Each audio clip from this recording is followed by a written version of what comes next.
Welcome back to another one of my YouTube videos where I share with you just how I grow orchids in Jamaica.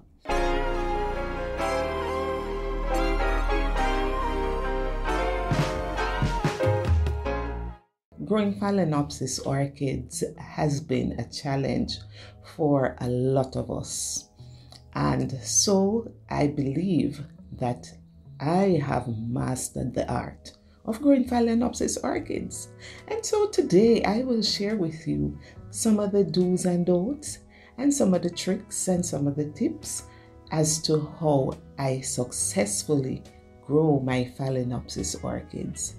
So if you want to see just how I became successful in growing my Phalaenopsis orchids, why don't you just stick around?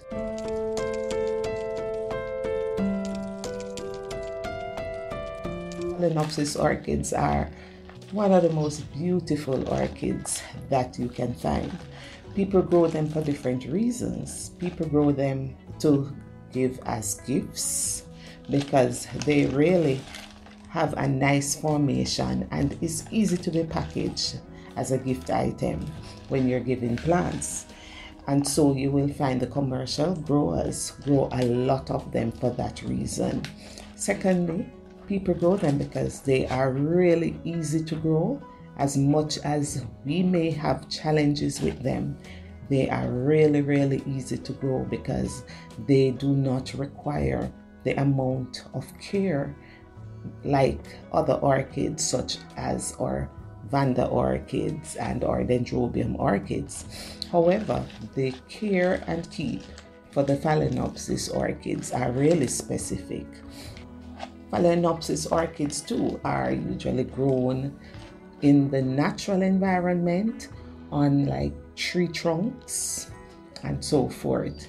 And so when you are growing them in your own personal space, it is important that you try to at least mimic the growing environment. And there are some key things that we need to take into consideration when we are growing these Phalaenopsis orchids, and some of that I am going to be sharing with you. As a matter of fact, I'm gonna even open this one up so you see what you get when you purchase one of these orchids from the plant store or when you get them as a gift.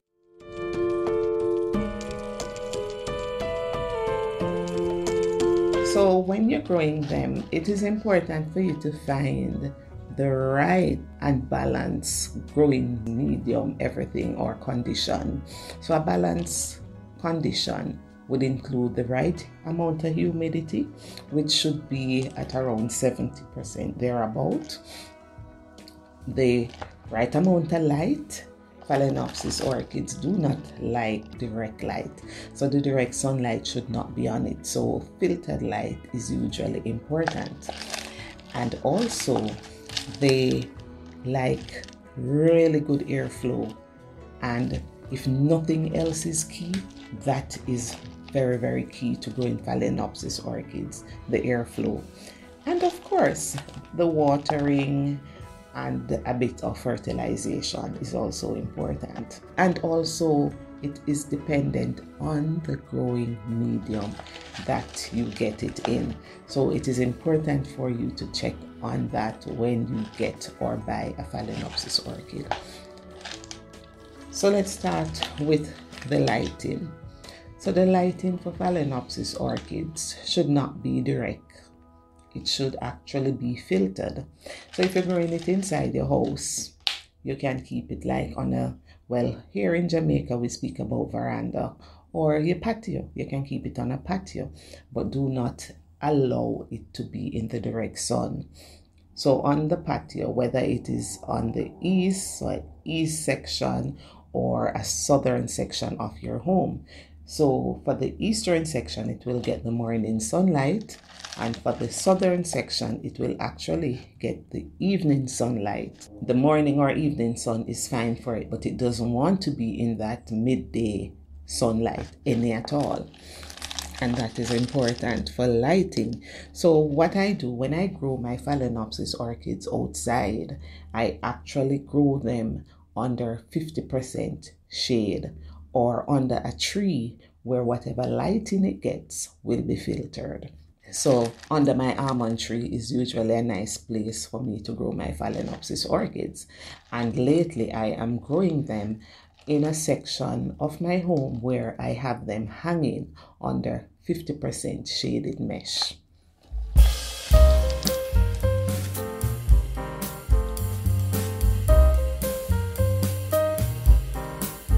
Well, we spoke about lighting. Now we can speak about watering.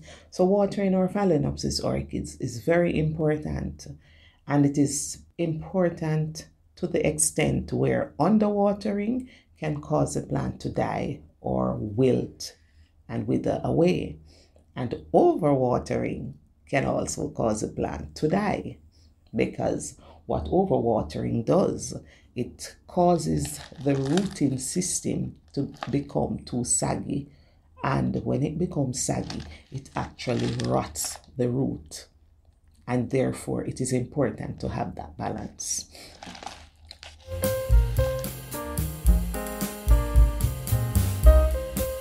I water my Phalaenopsis orchids perhaps once per week, depending on the climatic condition. So if it is during the summer, then perhaps I may need to water more than once per week. But when I'm going to be watering, one of the things that I do, I will check on the medium first before I do that. So when I check, what I do, I will stick my finger down into the center of the plant, and if it is moist, then there is no need for me to water, because Phalaenopsis orchids like to be watered, and as it is with most orchids, they like to be watered when they are almost dried out or even completely dried out.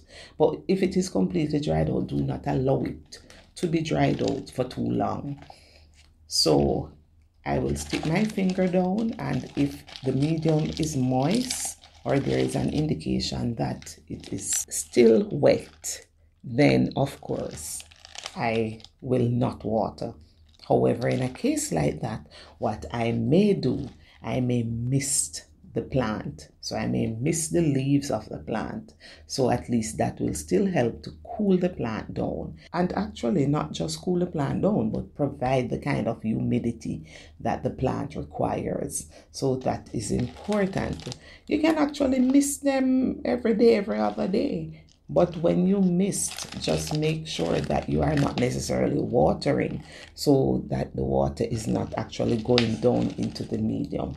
But at least once per week, or depending on the time of year, because if it is during the winter season where it is cold and the days are shorter, then sometimes I water once every 2 weeks, depending on what is happening. If we are not having a lot of sunlight where the plants are getting the opportunity to dry out, then maybe once every 3 weeks. So in terms of a watering pattern, whilst persons will want a watering pattern, that is not always necessary, because there are times when you will just have to check the medium of that plant to see whether or not it requires watering. So that is important.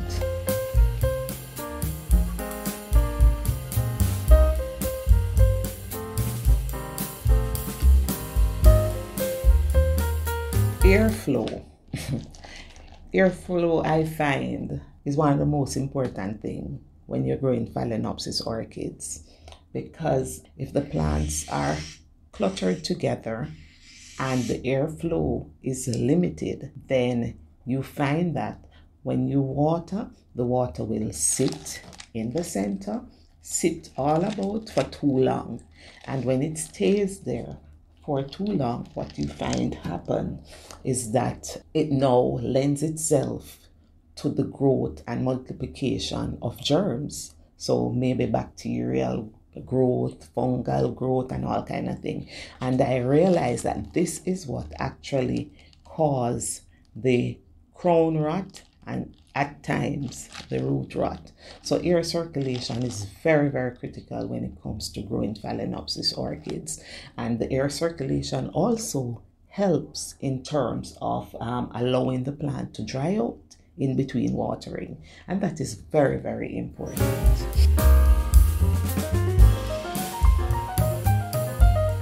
There's one important aspect that I didn't touch on earlier, and that is of temperature. Now, temperature is very important when you're growing Phalaenopsis orchids, because one of the things that helps to inspire the blooms of Phalaenopsis orchids is to actually have a difference between the day temperature and the night temperature. So what I realize, night temperature between 19 degrees Celsius and perhaps 22 degrees Celsius. And you may have a day temperature of, let's say, 28 degrees up to 30, 32 degrees Celsius. So when you have that variant in temperature, it inspires bloom.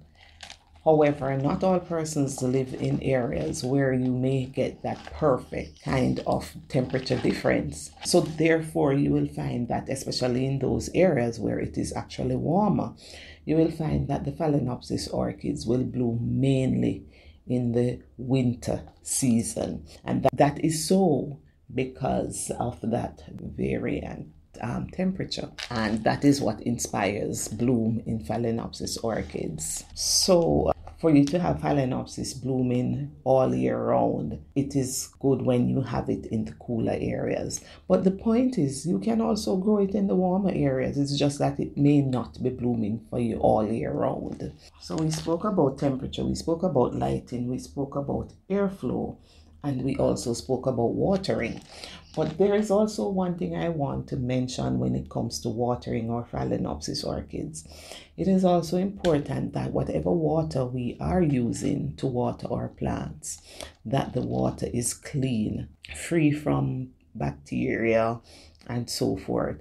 And so for me, I tend to use rainwater to water my orchids because I find that it is closer to being pure. So it may not have a lot of impurities, it may not have a lot of other chemicals as with our municipal water, which is actually treated with different chemicals to make it safe for drinking. So rainwater is preferred.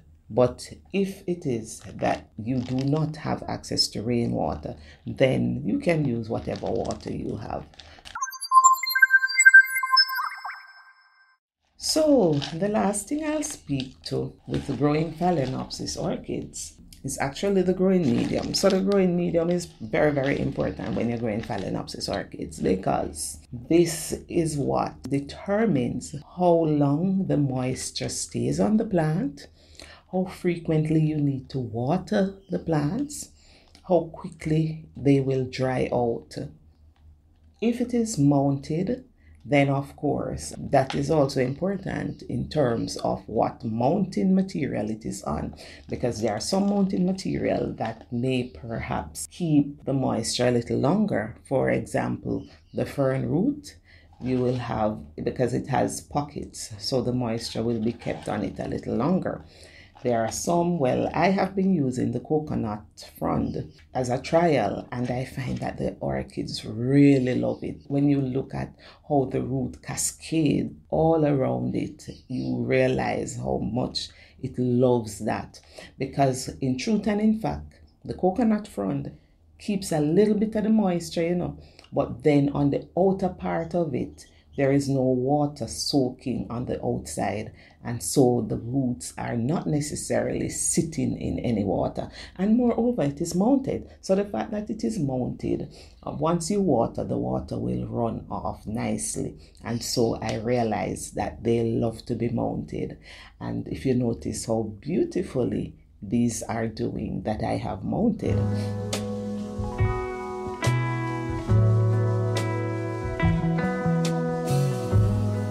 So let's talk a bit about the medium now. So when you buy a plant like this from the plant store, or you get it as a gift, it is important that you check what medium it is in.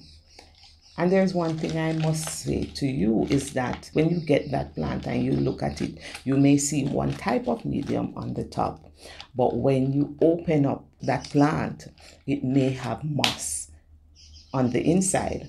And what the sphagnum moss does, it actually helps to keep the moisture in the plant longer.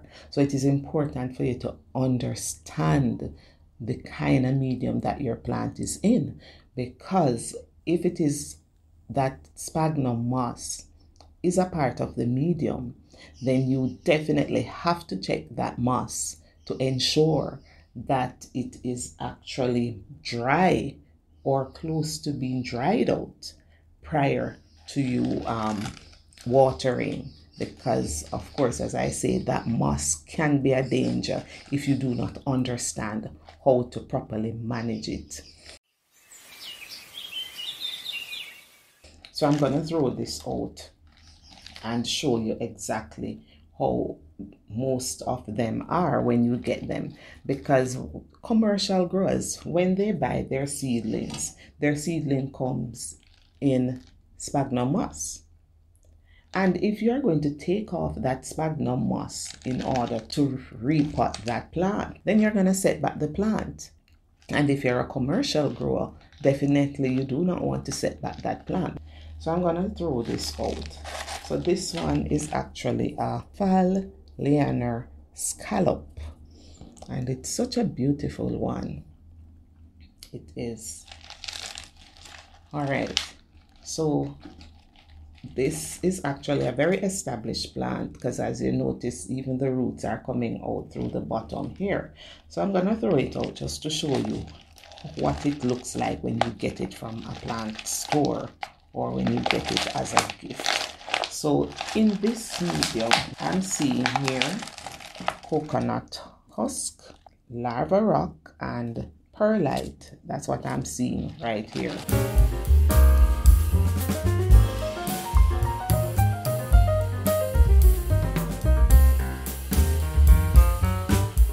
I am seeing in this sphagnum moss. So if you notice here, there are sphagnum moss in the center of this right here. And this sometimes is what causes the problem with a lot of us, because we are not realizing that the moss is present.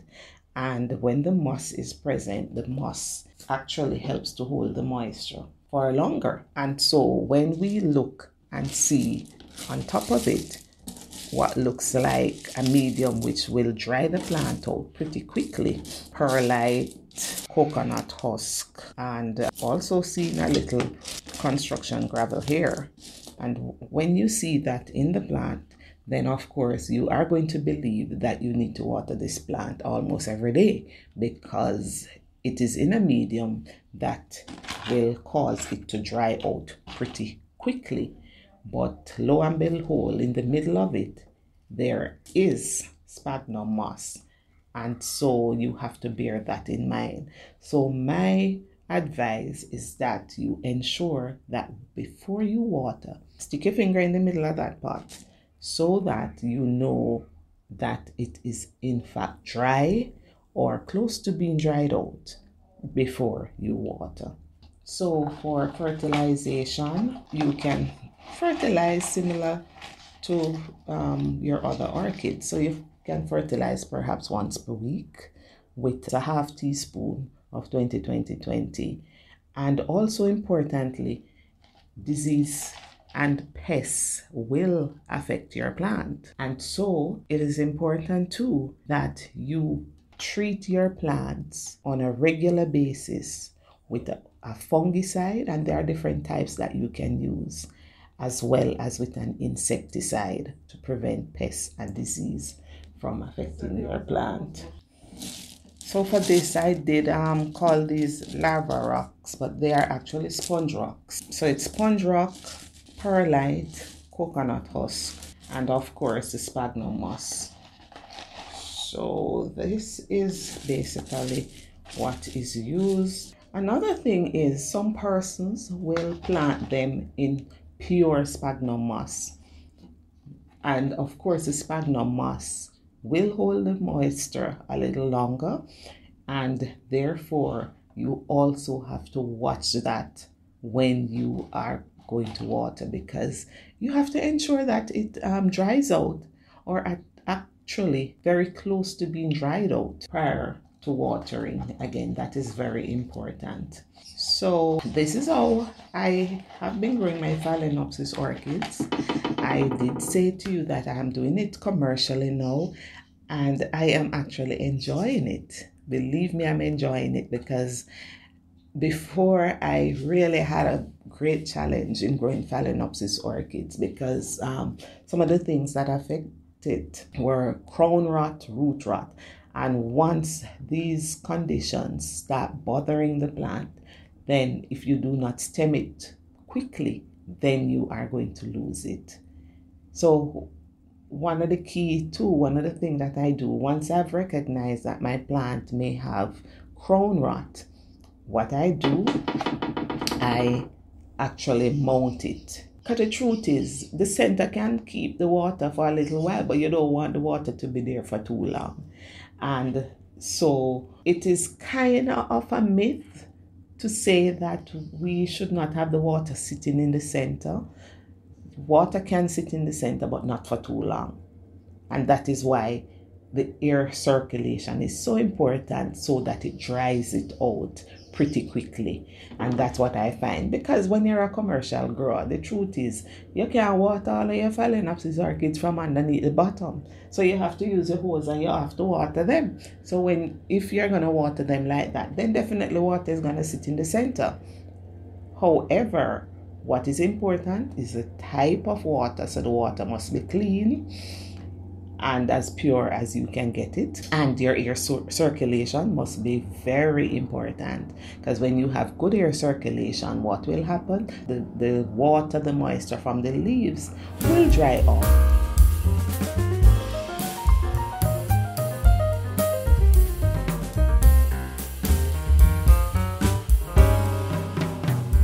So to recap, in order to grow the best Phalaenopsis orchids, we have to ensure that our growing environment is suitable for the plants.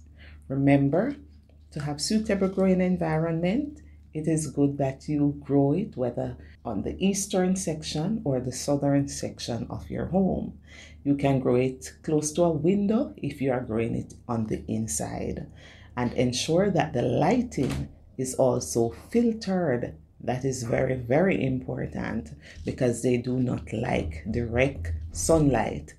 Ensure that you understand what medium the plants are grown in, and if it's a mixture with sphagnum moss and other medium that allows good drainage, then you have to ensure that you check that medium prior to watering. Try to make sure that the plant dries out, or at least it's close to being dried out in between watering or before you water again. Ensure that you check your plant for pests and other disease.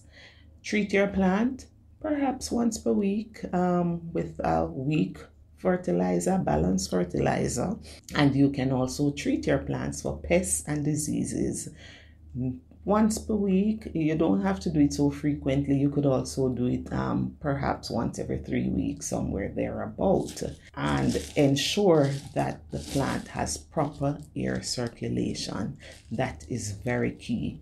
And also, in order to add or increase the humidity, you may also mist your plant, whether every day, every other day, depending on where you grow them and how you grow them.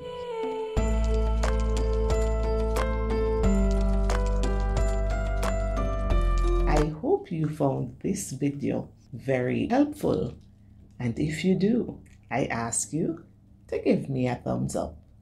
And so you never miss another one of my YouTube videos, please, if you haven't yet done so, subscribe to my channel. And as we say in Jamaica, just follow back on me. This is the Orchid Doc, and I will share with you just how we grow orchids right here in Jamaica. Thank you so much for watching.